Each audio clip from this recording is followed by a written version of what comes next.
Hi guys, welcome to the video, welcome to Stansted in the UK, and welcome to this beauty here. This is the Aerosoft Bombardier CRJ 550/700 for Microsoft Flight Simulator 2020, and it's going to be the subject of this review video. Now this add-on is significant because it's the first payware airliner we've had for the sim of any great complexity. And it's significant, I guess, because this is almost like the benchmark. You know, we've got the benchmark initially of the default aircraft, some of which are being modded really well, exceptionally well. But this is, you know, the first payware airliner we've had of any reasonable complexity. In fact, I think at the moment it's the first payware airliner full stop. Now, before we go any further, I'll mention that one of the benefits of it is the increased complexity of the airliner, but it brings with it another element.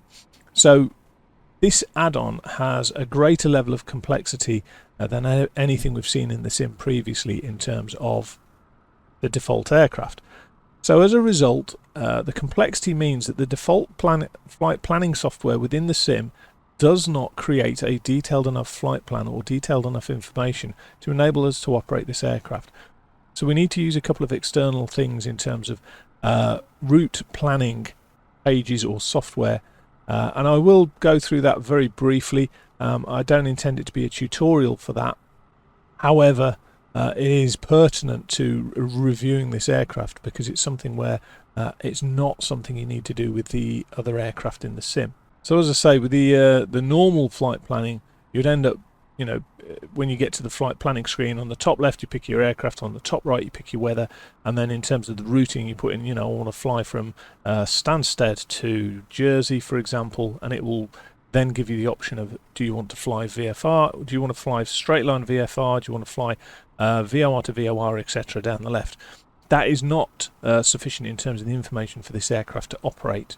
But what we'll do before that is we'll just bring the product page over.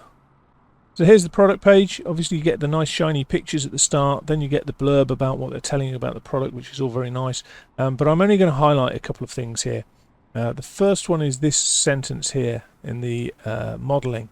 The possibilities of the new flight simulator engine are mostly utilised. I just find that to be a very bizarre statement to tell somebody that you've mostly utilised them. You know, my journey from Birmingham to Newark is mostly complete. Just a very weird sentence for me. I don't quite know what the inference from that is.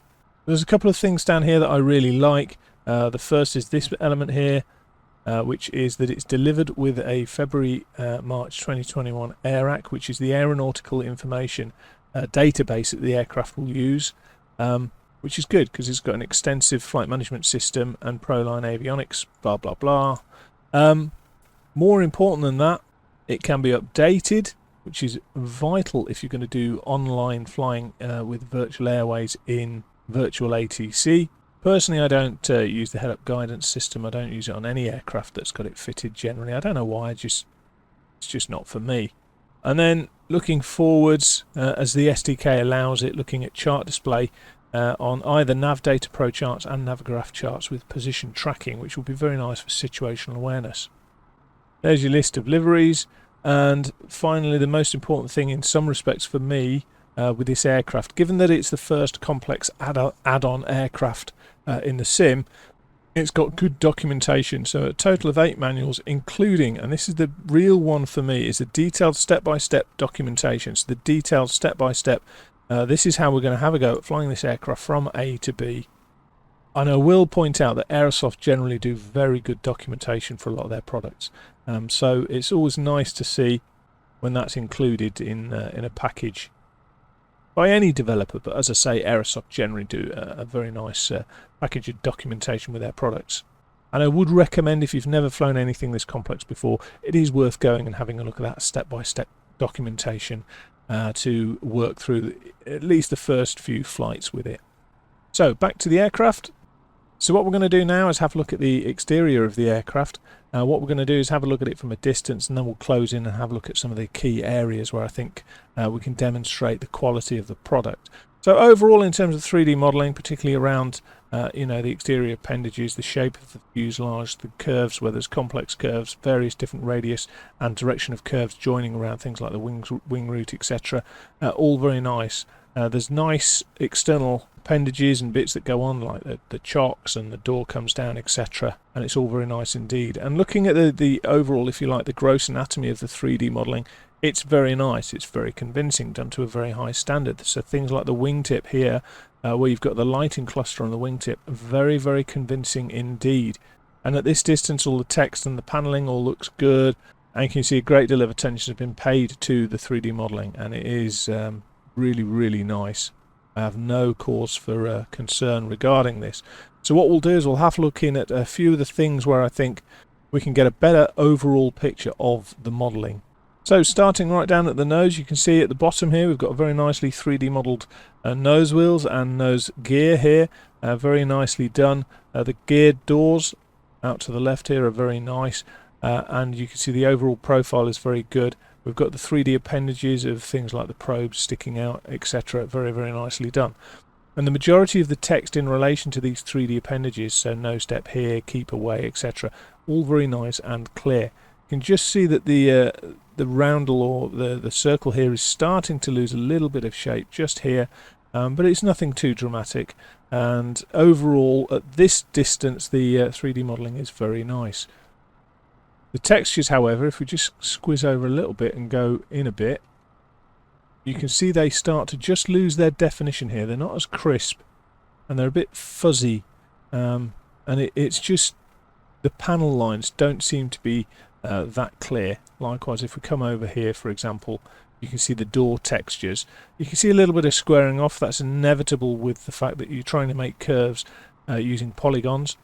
But the overall 3D modelling of the handrail, for example, is very nice. The textures become a little bit blurry if you get very close, but that really is to be expected. So let's just come around here. You can see the nicely done text and labelling on the doors, but you can see over here on the main fuselage, it's just starting to get a little bit fuzzy as we get quite close in. Let's just boost ourselves up a bit.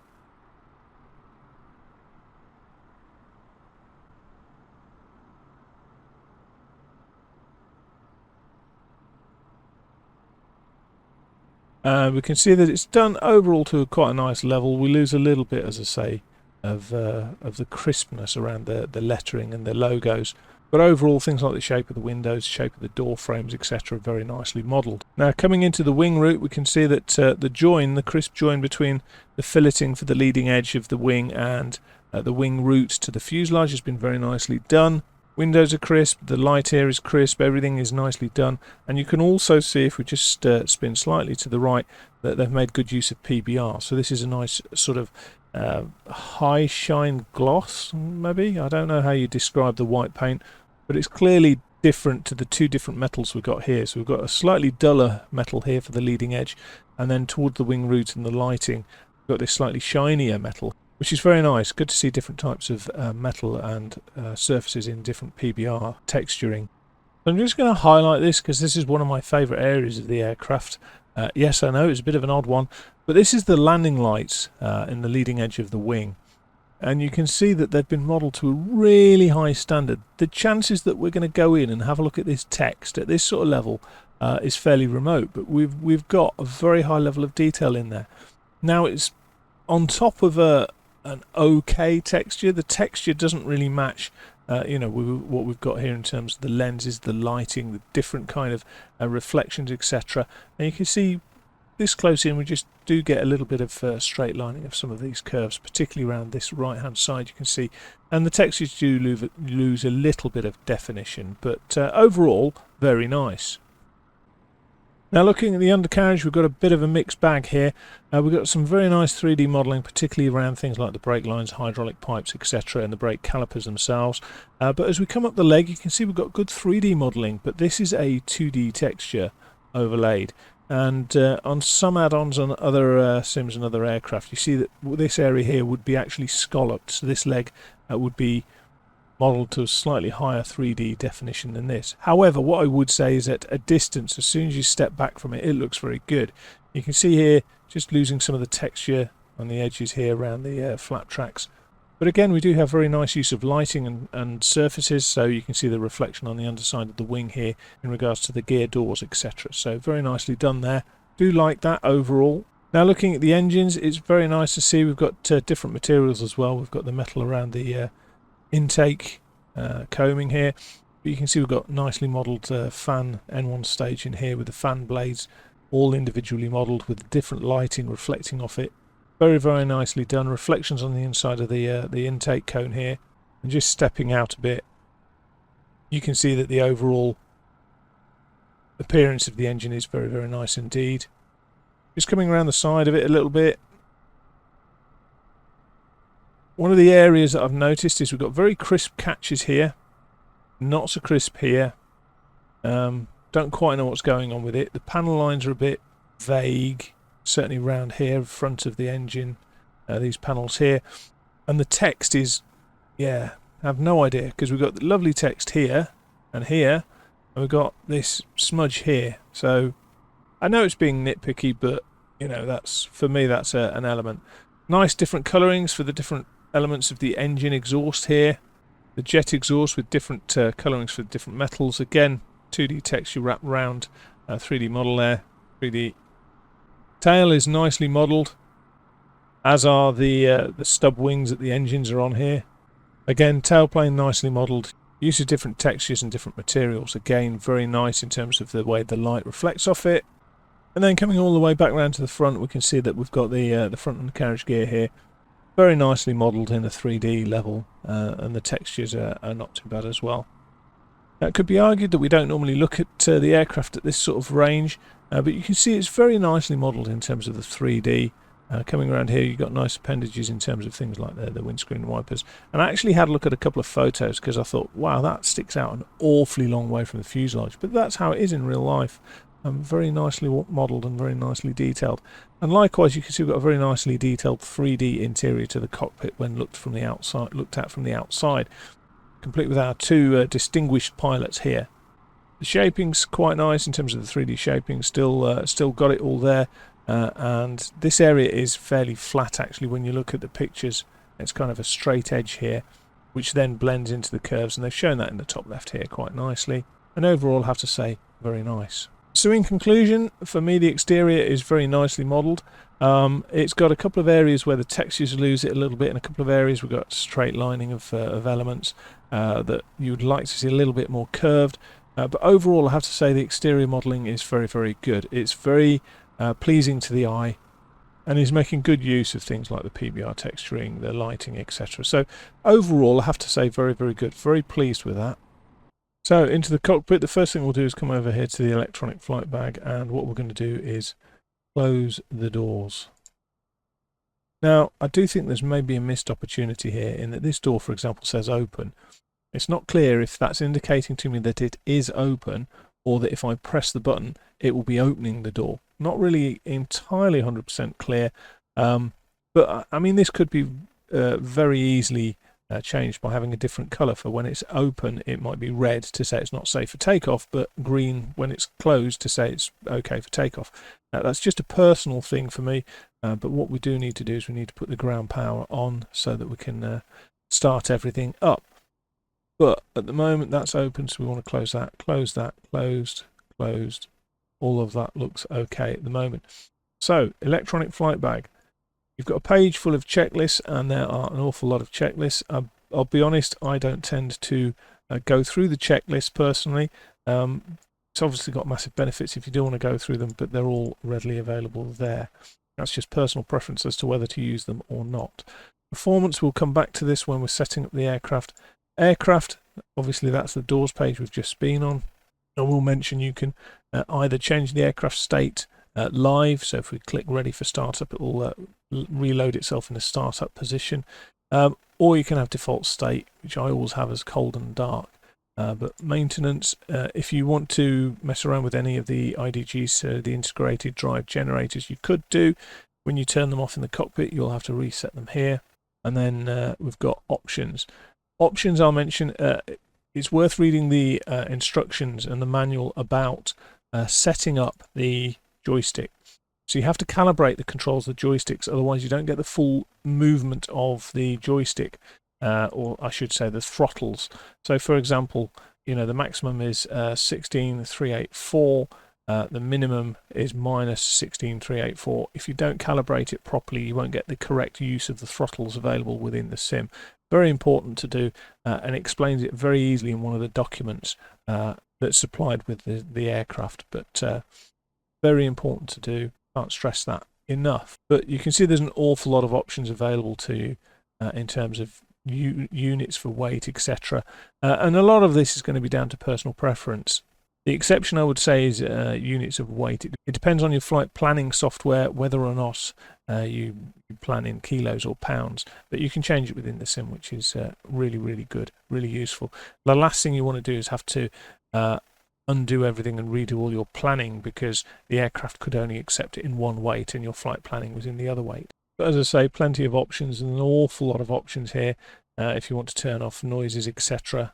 Now the MFD map options here, these will also be something that you can select within the aircraft, within the FMS.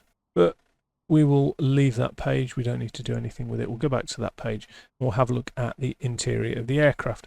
Now, in terms of 3D modelling, the interior of the aircraft is done to a very nice level. It's not exceptionally detailed, so compared to some other aircraft in other sims, for example, the windows, I don't believe you can open the windows, the side windows, can you? And things like the sunshades, etc., aren't animated.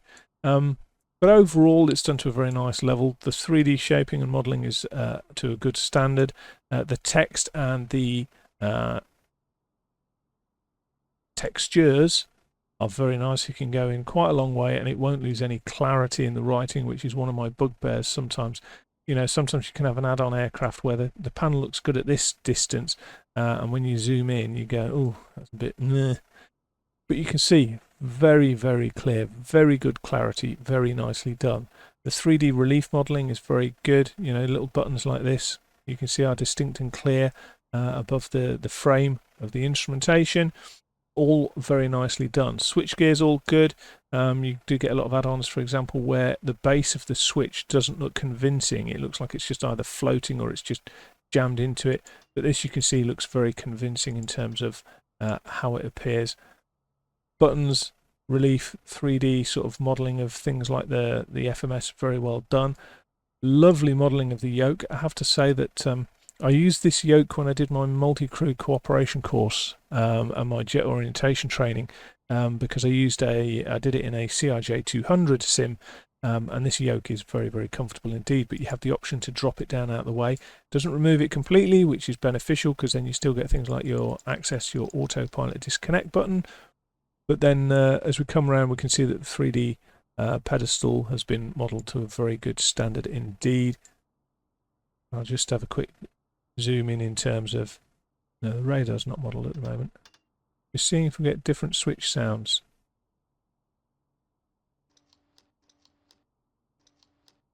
No, not really. No, all the switch sounds are the same, which is a shame. But working our way around, the main TV displays, all very, very nicely done. Centre pedestal, very nicely done. All modelled very, very well. Colorings are good, textures are good. Some of the details are very, very noticeable in terms of the quality. So as we come down here, the text and the detent and the spoilers, etc., all very, very good. The throttles are very, very convincing in how they appear. This is your toga button. We will mention that later on because it's different to, say, a 737 or an Airbus. This becomes a pertinent point of it, this mode control panel, because the aircraft doesn't have auto flight. This is operated slightly differently to, say, a 737 because it can't use the change in throttle to control any of the modes. If you like, the aircraft can only control things like speed, etc., using aerodynamic flight surfaces. It can't change the engine power. And we'll see that when we do the climb, we'll demonstrate the speed mode, and when we do the descent, we'll demonstrate the vertical speed mode. So not to be confused, speed mode and vertical speed are both climb and descent modes that you can use. But we'll mention that, as I say, we'll use the speed in the climb and the vertical speed in the descent. And then moving up here, let me just squeeze along a little bit. Our overhead panel, again, very nicely drawn out and detailed, very nicely modelled in 3D. If you go quite close in, you can see that it's got 3D relief between all of these panels, which is nice. Again, yeah, all the sounds are the same. Doesn't matter what switch you're messing around with. Now, at this point, we'll mention that most of the aircraft has some sort of automatic function ingrained in it. So things like generators, APU generators, so Gen 1 APU, Gen 2, you can see they've all got an auto position. You could obviously turn it off and reset it, but generally speaking, for a lot of this cockpit, you're going to see it in some sort of auto mode. It alleviates the workload off the aircrew significantly, and some of these panels are even simpler than the CRJ 200. They've been updated and simplified, so the ignition is slightly different, the air conditioning is different, the bleeds are different because this just has one bleed panel as opposed to multiple bleed switches which the 200 had. So it's very nicely done, I have to be honest. I think they've done a very nice job of it. So realistically now, where we're at is we've had a look at the outside, had a look at the inside. Now what we're going to do is set it up for a flight. So what we need to do in order to set it up for a flight is we need to go to SimBrief. Now, we'll do a very rough and ready. We're not going to go through the whole of this, but for those who haven't used SimBrief before, there are alternative planning tools out there, but this I think is probably the most common, predominantly because A, it's good, and B, it's free. So given those two factors, it's my preferred planning tool of choice. So all you need is a free account that you can set up and log in. Once you're in, this is going to be the absolute bare bone basics of doing the simplest flight plan that you can do. We'll go to dispatch, and in the dispatch system we're going to create a new flight plan, and in the new flight plan we need 3 pieces of information to generate something that is usable. That's all we need. We need a departure and an arrival. Now the 4-letter codes, you can either get them from the internet, so you could Google, for example, Gatwick. So in fact we'll do that. We'll just you're looking to do the following. You're looking to search for the ICAO code for your airport, so in this case Gatwick, and you're looking for the 4-letter ICAO code. So if you look at it, it's got IATA, LGW, ICAO, EGKK. And you need that. Now you can get that information from the basic flight planner. What you can do before you jump into the aircraft is you can very cheekily put in a flight plan using the default system. And if you put in Gatwick to wherever, obviously you'll come up with a 4-digit, 4-letter identifier for each airfield. But as I say, we can't use that flight planner as actual information for the aircraft. So what we'll have to do is go back here. Now what we're doing is we're going from Stansted, which is EGSS, to EGTE, which is Exeter, and that's our 2 pieces of information: where we're going from, where we're going to. Third piece of information is what aircraft we're using, which is obviously a CRJ 700, so we'll click on that. It's got all the CRJ range, so it's got the CRJ, in fact it hasn't got the 100. I believe there was a CRJ 100, but it hasn't got it. So it's got the 200, the 550, the 700, the 900 and the 1000. As I say, we want the 700. That's our 3 pieces of information. You can change the units of the flight plan here if you want. But with that information in, all we need to do then is click Generate Operational Flight Plan, and it will do so. Only takes a few seconds.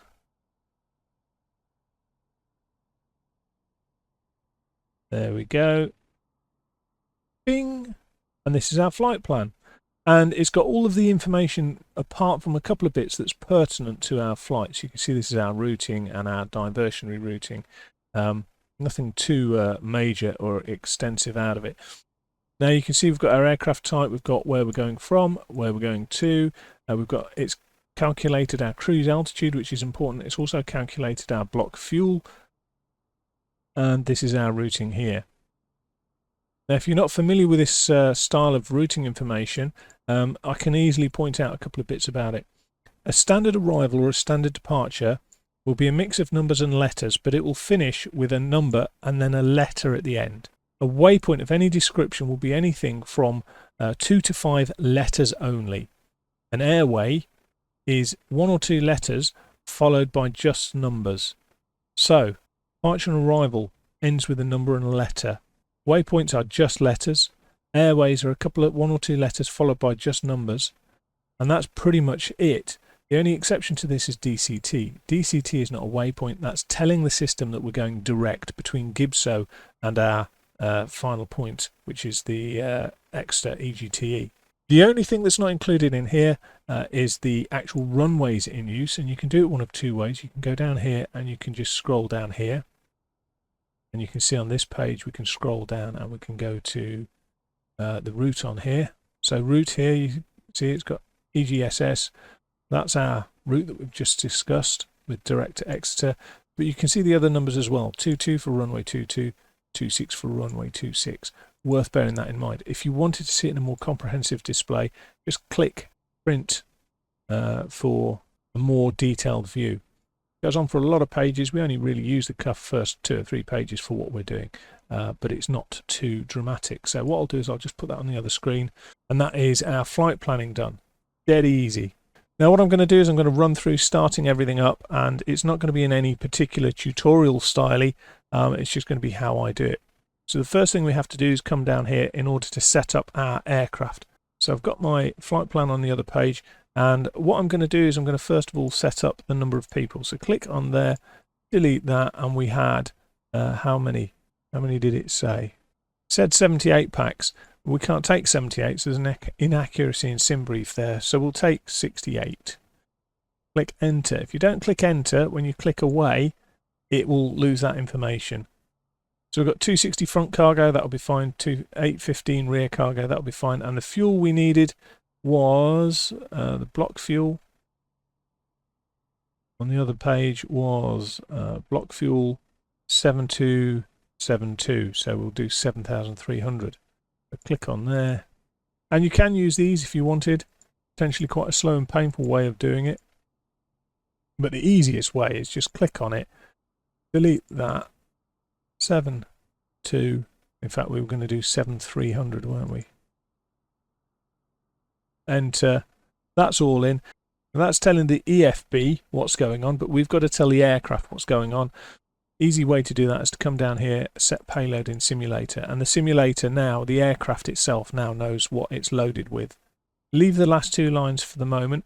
So having done all that, so at this point just click set payload in simulator, and what it does is it tells the simulator that what we've got on our EFB is what we want loading into the aircraft.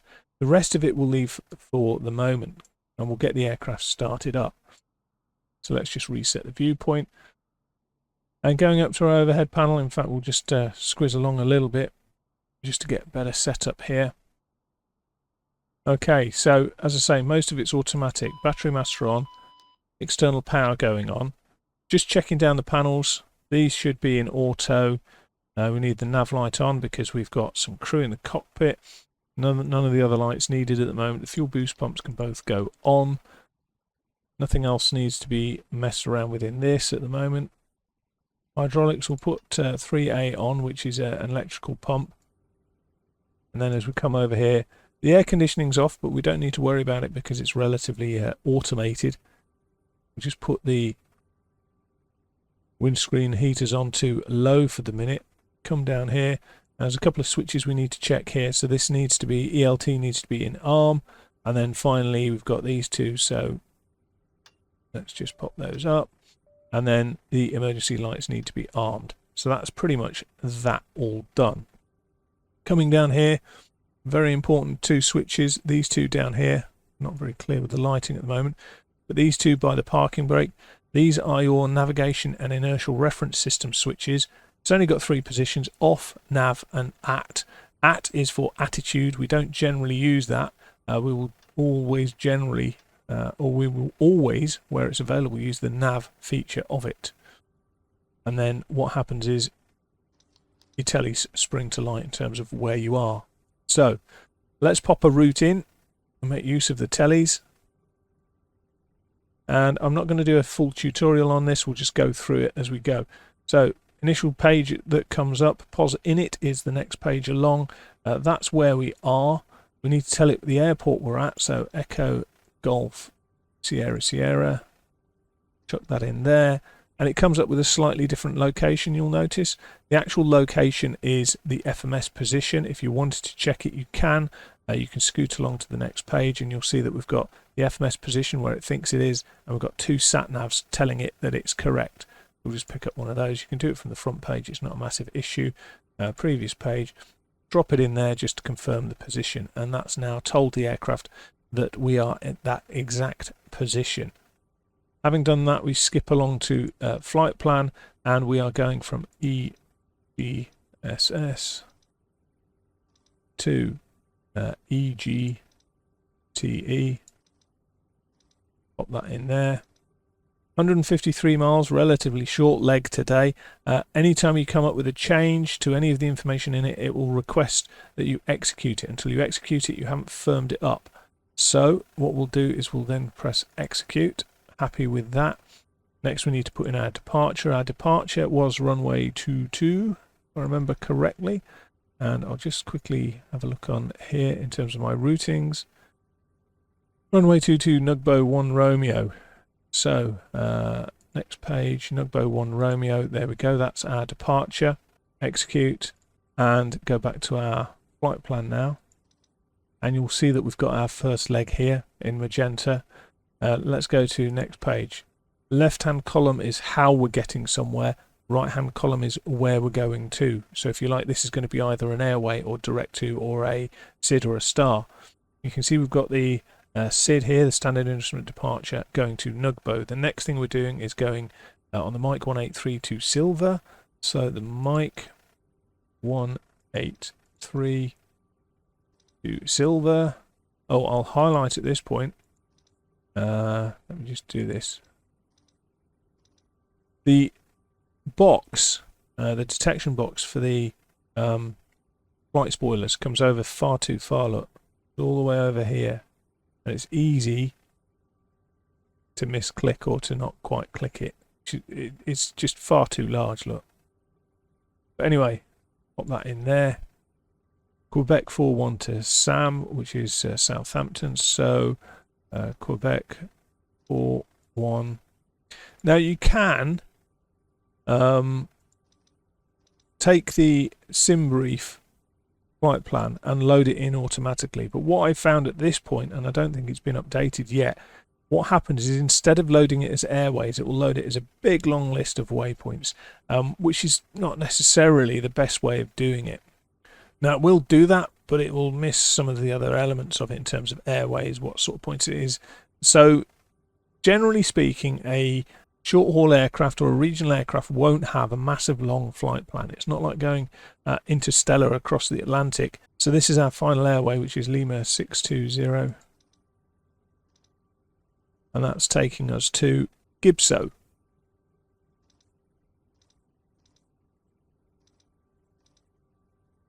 Now if you want to do direct to a waypoint, you can just type it in. So if we wanted to go somewhere after Gibso, let's say Trent, so TNT, if we put it in there, you'll see it comes up with direct. We're obviously not going that way, so we'll just get rid of that. And that's our route. Execute. Job's a good one. In terms of our arrival now, we're going to be arriving to, go back to the main menu for that. Going to be arriving on an ILS for runway 26. We'll have a go at that. Now in terms of the choices here, we're just going to choose vectors. We're not going to go via the Exeter NDB. We'll choose execute. And then what we need to do is clear any discontinuities. There's a couple of ways of looking for discontinuities. The first way is to look at the legs page. And what you can do is just go through the legs page and look for any discontinuities. And we will have at least one. There we go. Click that, pop it there, execute. That's cleared that discontinuity, and I'm not sure if we'll have any more. No, we don't have any more. Oh, we will have one on the mapping here for vectors. Look, we've got vectors. It's not technically a discontinuity, but the aircraft doesn't know how we're going to get from Gibso to the first part of the approach. So what we will find is using the other method, we'll come over here. This screen will swap it from map to plan. There we go. And we'll zoom out a bit. I'll zoom in a bit, I should say. And this is our flight plan that we're following. And what you'll find now is if we go to MFD Advance, it comes up with the options previous waypoint, next point, to waypoint. We'll go next and you'll see that it flies our route. It's not quite got the curves correct there. Sam. And then along the bottom of Devon. And it gets to Gibso, and you can see that it couldn't join Gibso to the start of the flight the start of the approach, which is correct, because if you remember, that's where the vectors were. We can fix that by basically going to the legs, and then we'll go next page, next page. It's going to be next page, is it? Pick that up, put it in place of the vectors, execute, and then what we will do is just go to MFD Advance again. Next point, next point, next point, next point, next point, next point, all the way down. And this time Gibso leads directly to the start of the approach. So that's all very good. We're going to make another amendment here. We're just going to go to MFD Menu, and here we're going to turn the airports off. In fact, if I pop this back to map mode and zoom out a little bit, you can see we've got the airports there. What we can do is we can change the information that's on there. I don't want the airports on there. You can have things like intersections, low and high level nav aids. What I want to do is this box up here, or this line up here, I want to change it to VNav, so it gives us VNav information, which will come up as green information over here on the right. All very well and good. It does have other information on here, so if you go to the MFD menu, obviously you've got 2 pages of it. Next page, so range, altitude, select, etc. But at this page, let's get ourselves, at this rate, let's get ourselves back to the flight plan. The next thing we're going to do is the performance initialization. Now, in terms of this is where this comes in useful. We've set up all our data in here, so all we need to do is copy performance initialization data to FMS.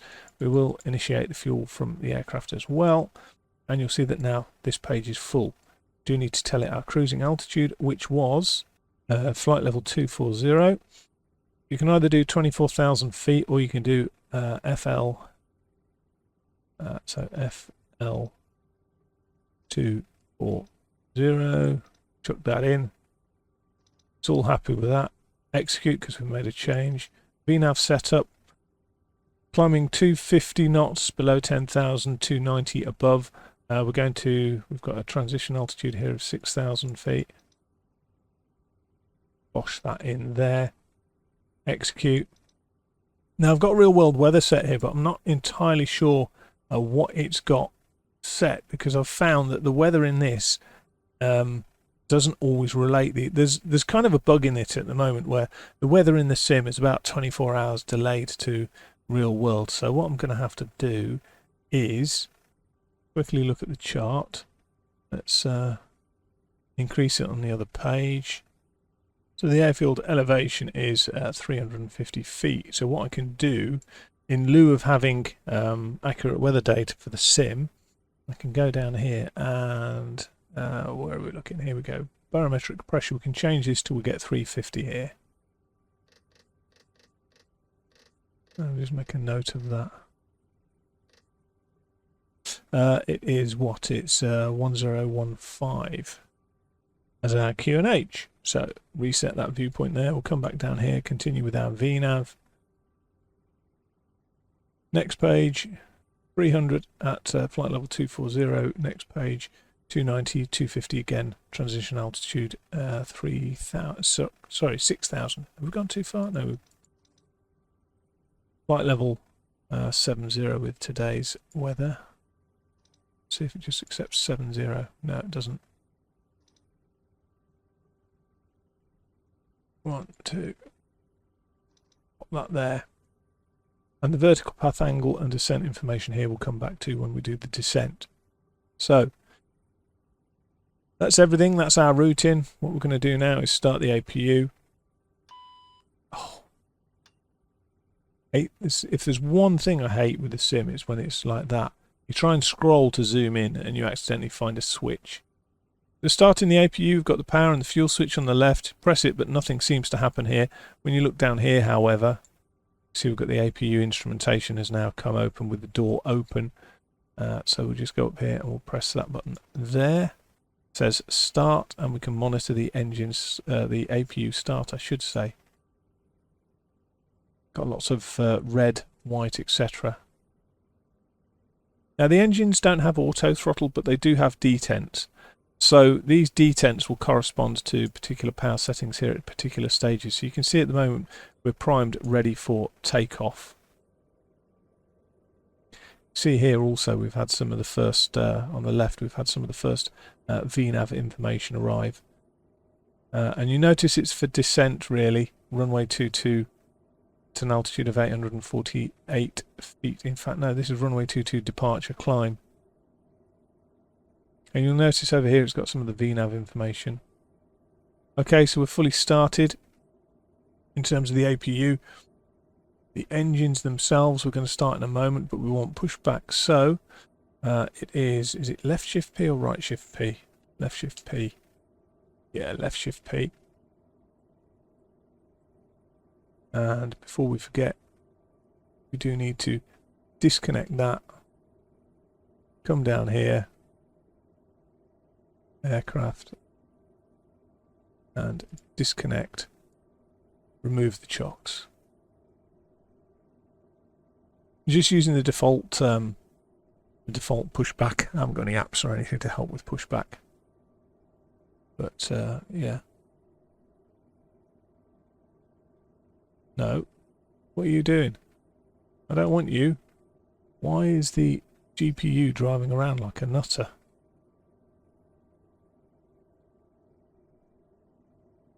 This thing here was driving around like a lunatic. Oh, we're not too bad. We'll start to start engine 2.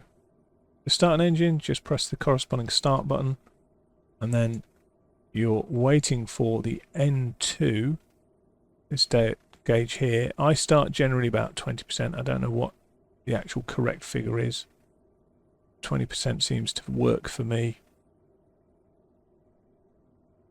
And then to start the engine, click the red tab and then lift the throttle handle over the idle. Tab will drop down and you can drop the throttle back onto the idle detent.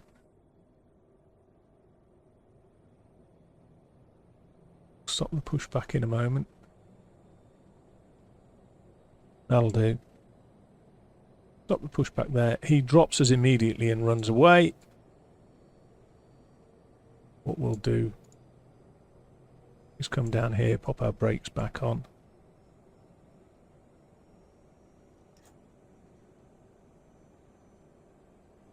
And we should have started. Yep. Start engine 2. Same process. Wait for about 20.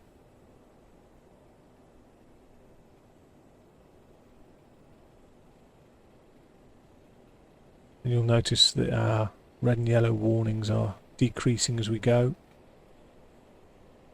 17, 18, 19. Come down here. Click the tab. Move the throttle into the de-idle position. And then just rest it. Once the tab clicks again, you can just rest it on idle.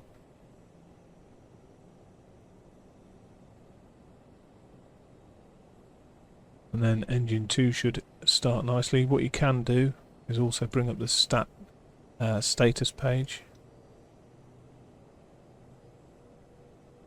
It's got your messages, etc. there.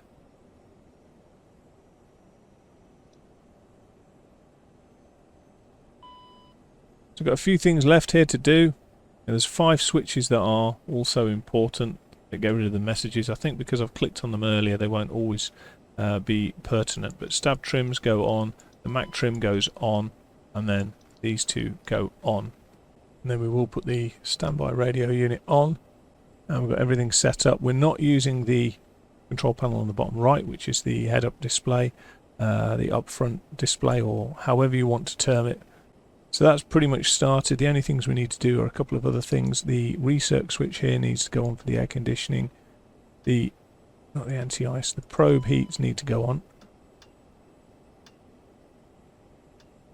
That's those. Should have turned the beacon on.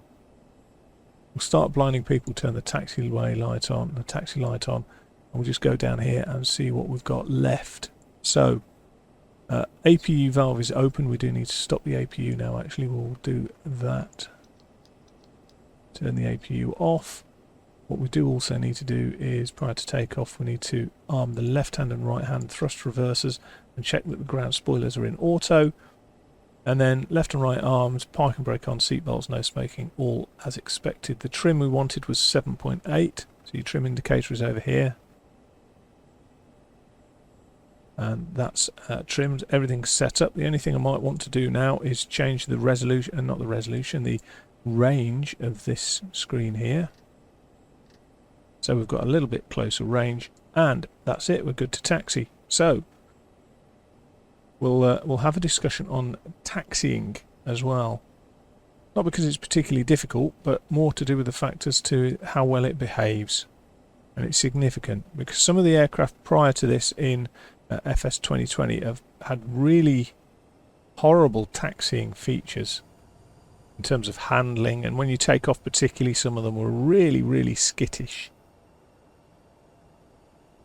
But this for me, I know it's only on the ground, but this for me handles sweetly. It's a lovely aircraft to taxi. So the nose wheel steering, or the nose wheel steering, is positive. You can't turn it on and off, although there's a switch down here on the bottom left for it. It's not active, so I've actually got it in the off position yet. I can still nose wheel steer. It's one of those things where it's just not implemented. As I say, it's not a study level sim, or a study level aircraft, I should say.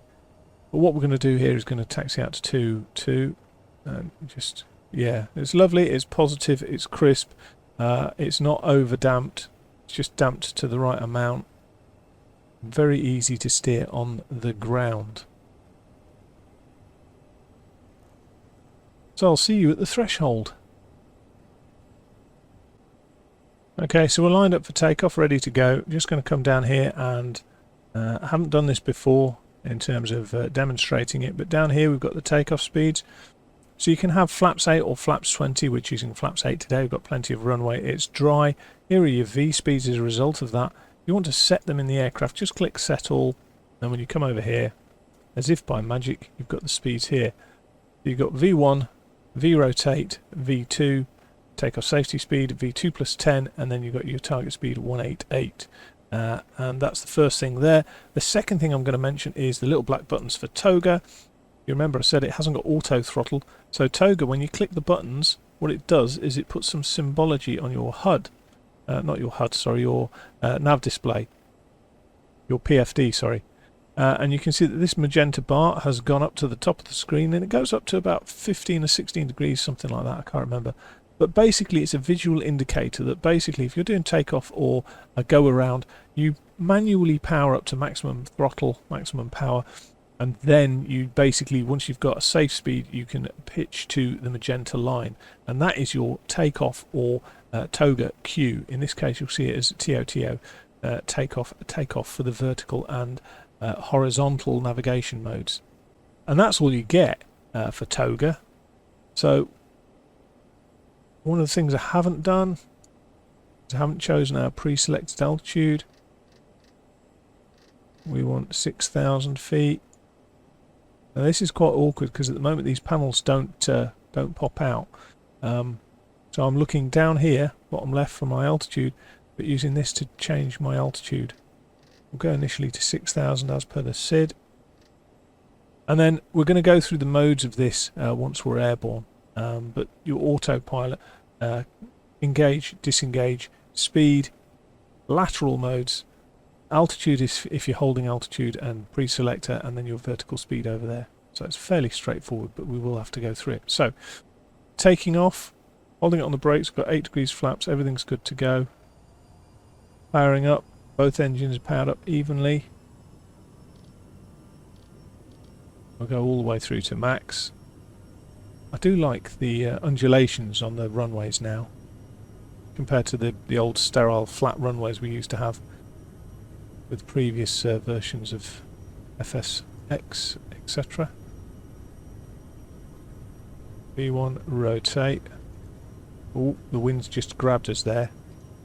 Gone off to one side. Positive rate. Gear up.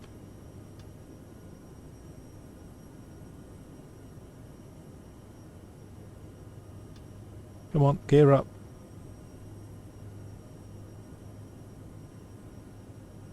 Flaps can come up.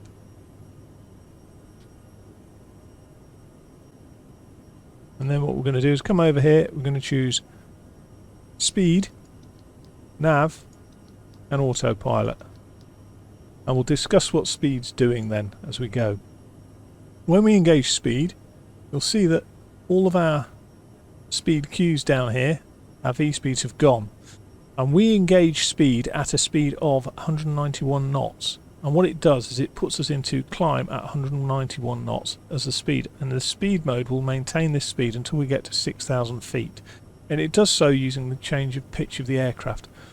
So this is where we're going to start discussing the climb modes. Climb generally you would do in speed. The reason being is that the aircraft is only able to control speed using pitch, but it will control speed. So you can be in the climb and you're not necessarily paying enough attention, and what happens is your speed drops and you end up with all sorts of problems. It will aim to pitch up to maintain speed. If it needs to decrease speed, it will pitch up. If it needs to increase speed, it will pitch down. But as we're getting close to 6,000 feet, it's often roaring. Alt cap flashing.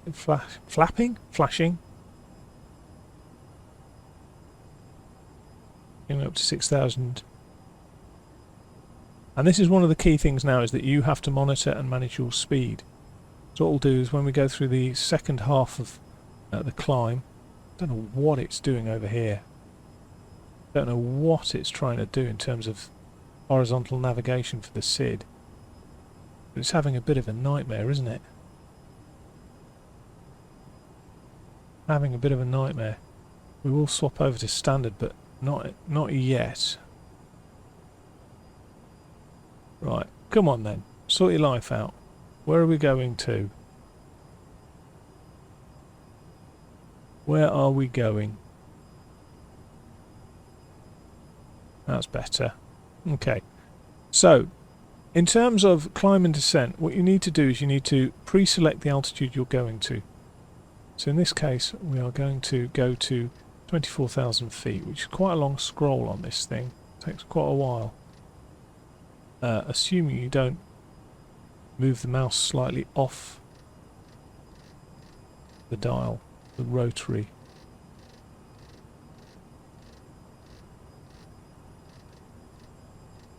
Okay, having set where we want to go, we need to tell it how we want to get there, and the way we're going to get there is we're going to use speed. So when we click speed, it engages speed mode at 251. Now the only way, as I say, it can control speed is by controlling the pitch of the aircraft. But if I increase the power levers, the only way it can maintain 251 knots is to pitch up. And it will try and do that. It's not always particularly great. We'll pop it into climb just so we don't confuse it. And you'll see that it's trying to maintain the 251 knots that we had set. And the only way it could do it with the increase of power is to pitch the nose up, which creates a climb. So correspondingly, what we can say is that the pitch changes the speed, and it's trying to match that speed. If it needs to increase speed to match the bug, it will put the nose down. If it needs to decrease speed to match the bug, it will lift the nose up. Conversely, what that means is this rate of climb is what's controlled by the throttle, the power setting. So if you imagine, what we've got is a situation where climb is facilitated by excess thrust, so more thrust than we need for the aircraft to be level. If I increase the throttles, the power, you'll see that our rate of climb increases. Our speed doesn't change because we've pitched up to control the speed. If I bring the throttles back quite far, the only way it can maintain this speed now is going to be to pitch nose down. When it does so, the rate of climb decreases. And it's really gone quite far down there. So that's the key thing, is that your throttle controls your rate of ascent or descent, whilst the pitch of the aircraft will maintain the speed for you. So let's see, what detemps are we in? Climb. There we go. And that's it really. So it's flown okay in terms of lateral navigation. Just zoom out a bit. Like that. And that's our departure continuing off here. We've obviously decided to climb in advance. Okay, so as you rejoin me, we're getting close to top of descent, so let's just come out. This little green dot here, it's worked out on the VNav profile from here, so whatever constraint we've got in terms of altitude constraints, it will work it out for the VNav profile. Now one of the things I do want to do is I want to go to MFD Menu for this. Don't want to show airports on here, but I do want to put my VNav information on, and you can see now we've got the green VNav information. Top of descent, 2 minutes, 17 nautical miles descent to that point, which is the start of our approach, 2,200 feet. So the first thing I need to do is go up here, 2,200 feet. Seems to wind down a lot quicker than going up. So 6,400.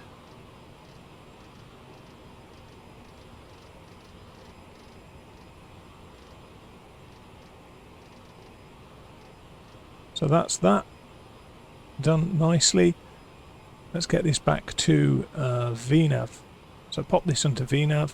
Need next page for the descent.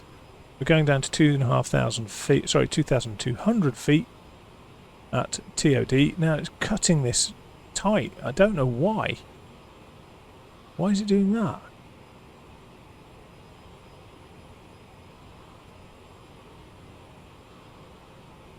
This is a bit weird.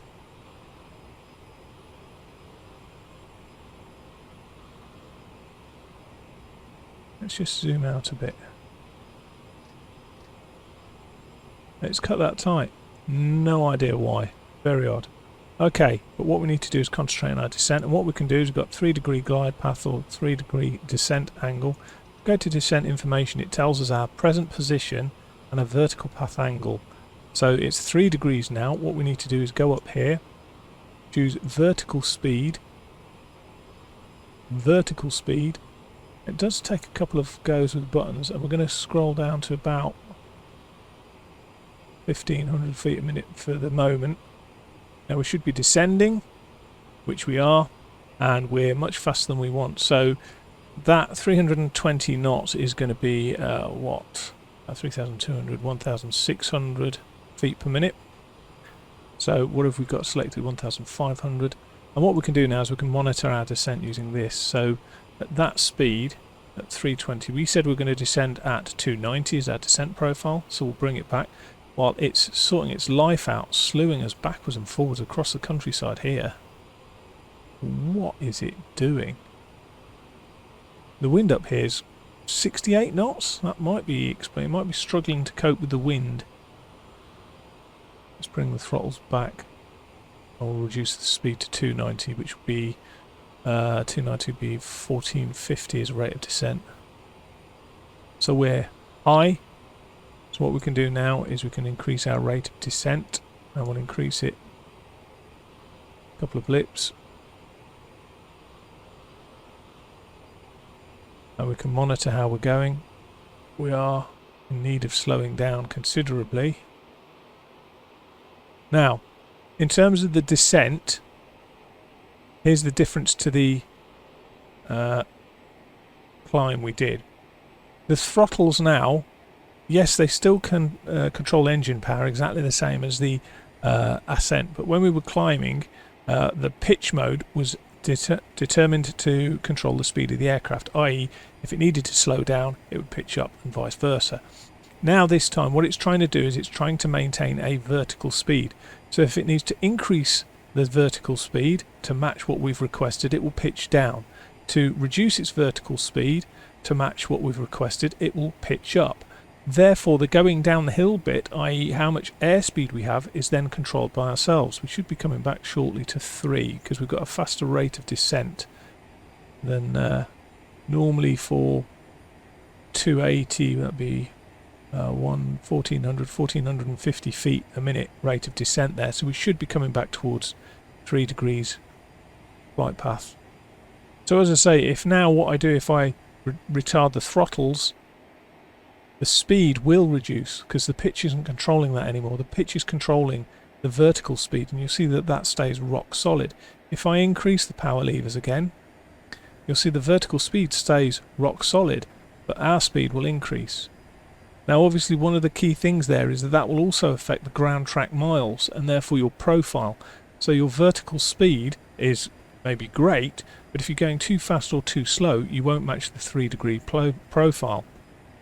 Talking of which, we could probably do with being a bit slower as well. And this is all controlled through manual throttles. This is one of the joys of this type of aircraft, is that unlike say a 737 or an Airbus A320 where it's very highly automated, you need to do a little bit of work yourself here just to get it going. It's saying the vertical speed required is 1865, but I've had that before where it's not been quite accurate, but it looks like it is at the minute. So let's set 18, let's go to 19. That's quite a steep descent really. But we've got to get this back under control because we are high on our profile. What we can do is we'll just pop some spoilers out. Worth pointing out, the aircraft has ground spoilers and flight spoilers. They are very different. These aren't armed automatically, whereas the ground spoilers need to be armed. You can have them as either ground dump / manual, auto, or manual disarmed. You've got 3 modes. You can either disarm it, have it auto, or put it into manual and just dump the lift yourself. 3.1, we're coming back down again. Vertical speed is coming back down again, or the vertical path angle required. Vertical speed required. Oh, it's gone back up again. There we go. Bring our power right off.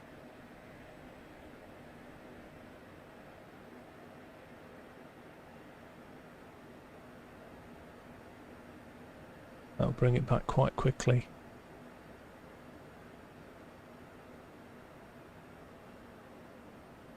Particularly with the flight spoilers deployed.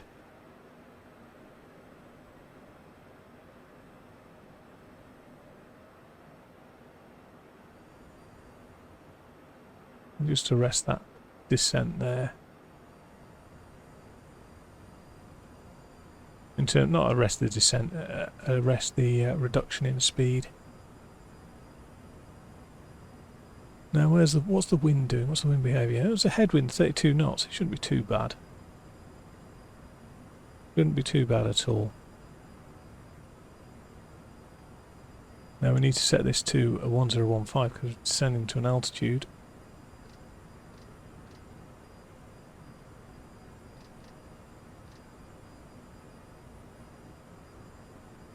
And we're continuing our descent. The flight path angle is still 3.1. We're still slightly high on profile. We'll just nudge the rate of descent down one more to 2,000 feet a minute. Ideally wouldn't be doing that. Oh, it's just flicked over to 3.0. We'll just put it back to 1900. We'll just maintain that and see how we get on. Now we're coming down towards 10,000 feet, so we obviously need to slow down as well. So put that out fully. And it's a bit early, but we'll put on some lights. And you can see we've got pretty much a straight in approach. Now what I'm going to do to evaluate handling is actually going to be to do the approach itself. We're going to manually fly it. And we're going to find that there's a massive issue that is apparent and becomes apparent down below the speed we need to be at so they can go in.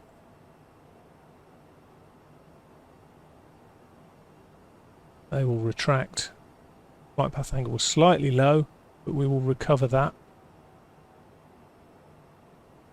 Just monitor the throttles.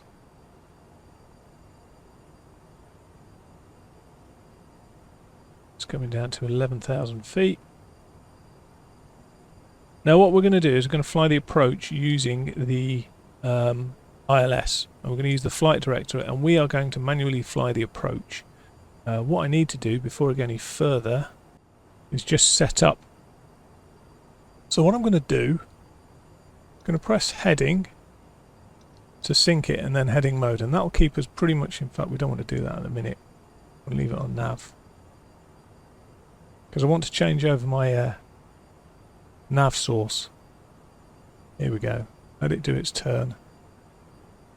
How are we doing in terms of our profile? We are low, which is good. Our speed's fine. We'll wind this up a couple of... that should do. 1700. We'll take it up another notch. Come on. About 1500, 1600, that'll do. Now once we're stable on this leg, what we're going to do is we're going to press heading sync, heading. I'm going to come over here, I'm going to change the nav source to green needles, which is ILS. Come on. There we go.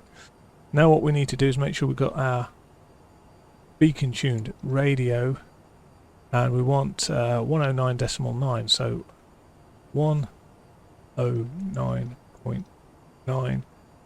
Make sure that's in nav 1. Localizer will be tuned. Good, good.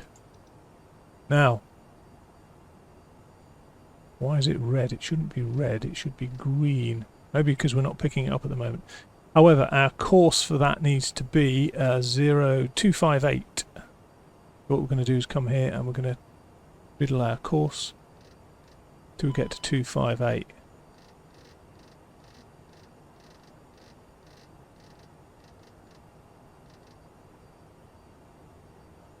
Let's go and get that sorted.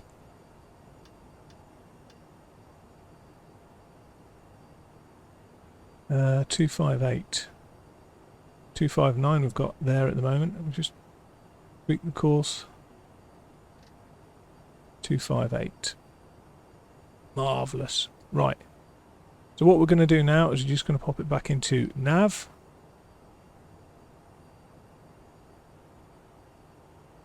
And make sure we go back to that. And it will navigate us fine. The final bit, now we need to just monitor our descent again. Come down here. We are going to VNav again. Next page, descent information. We're quite low actually at the minute, so introduce a bit of power. And we're going to come up to only about 1100 feet per minute. See how that gets on.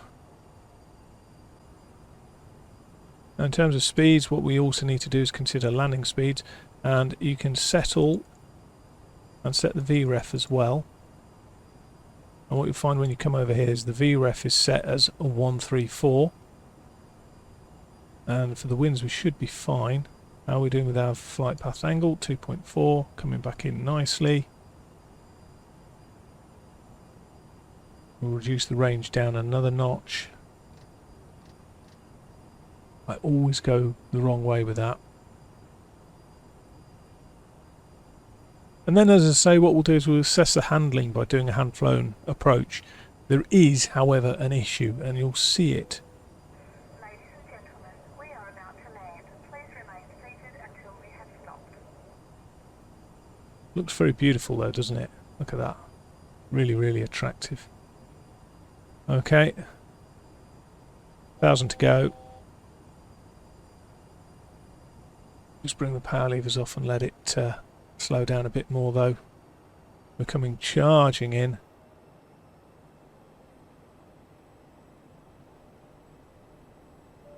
As we level, we'll get a lot of that speed will wash off.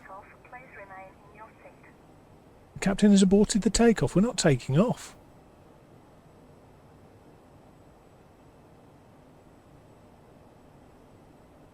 Plug into nav, it's switched over, look, localizer course.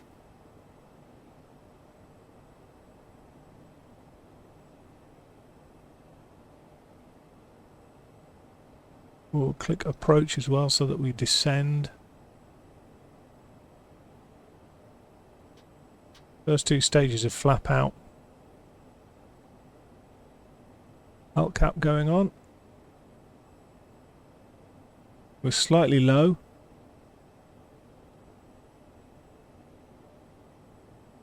Just looking for glide slope. Speeds are coming down.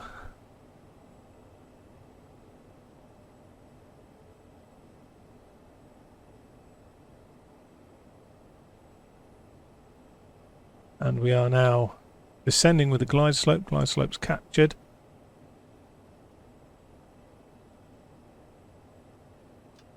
Gear down. Put all the flaps out now. And now what we're going to do is we're going to manually control the throttles. And we are now going to fly the flight director and see what happens.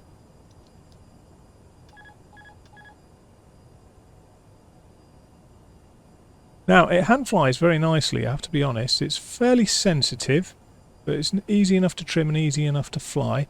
But what I want you to look at is me flying the flight director and the green diamond to the right of the flight director in terms of my glide slope position. And the challenge now is to guess which one is correct. Is it the flight director or is it the... Oh, yeah, we're low, look.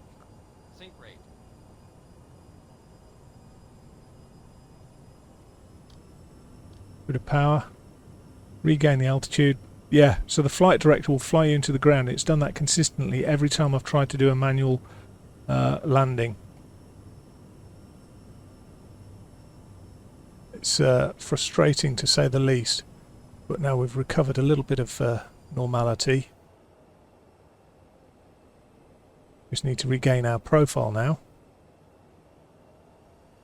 Slightly left. Correcting. Speed. 500. Sync rate. Sync rate 400.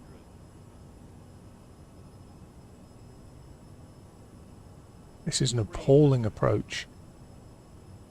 Sync rate. Sync rate 200. Sync rate 100.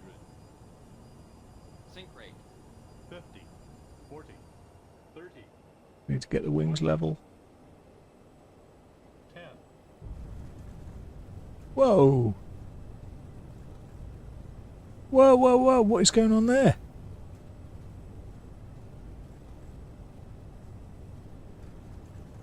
That is weird. I've not had that before. It just suddenly darted off to the left.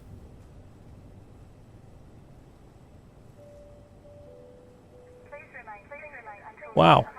Okay, well that made for a bit of an interesting landing. That's the first time it's ever done that to me, but it just kind of... It's almost as if... what have we got? 7 knot wind, 13 knot wind. That's not enough to do that. It's from the left, so for some reason it just decided to spear me off to the left. But there we go. There could be an element of pilot error there. So let's sum up with where we're at. In terms of the package as a whole, I think the price is quite reasonable for €50. I think you do get what you pay for. The external modelling is done to a very nice standard. The textures become a little bit blurred if you go too close to some of them, but the 3D modelling is very well done. A couple of areas where I think they've missed opportunities. So some of the scalloping that could have been available on the wheel struts in terms of just detailing the 3D modelling a little bit more. But overall, I have to say, the external 3D modelling, texturing, paintwork, etc. is very nice. In terms of the cockpit, I think the cockpit design and the cockpit 3D modelling and textures are good. More so the 3D modelling than the textures. I'm not a massive fan of the textures, if I'm honest. But the screen systems functionality all seems to be there. What's implemented, as I say, not everything has been implemented. So there are elements of the aircraft that aren't currently in situ. Notable ones being the TCAS, for example, and the transponder. Neither of those two are usable. But the radar's also not usable. That's still work in progress. So at the moment, there's quite a lot of bits that are still work in progress. What's here, however, does work quite nicely. So we'll just what we'll do is we'll put some ground power on so we can keep the pretty tellies, or APU on, I should say. Are you going to start? No. Oh, okay. Never mind. Should start. There's no reason why it shouldn't start. Power on. Press the switch. Nothing. Power on. See if it's the other way around. Press the switch. No, it's not having it. Not having it at all. Well, that's a bit of a weird one. Oh well, we'll leave the engines running.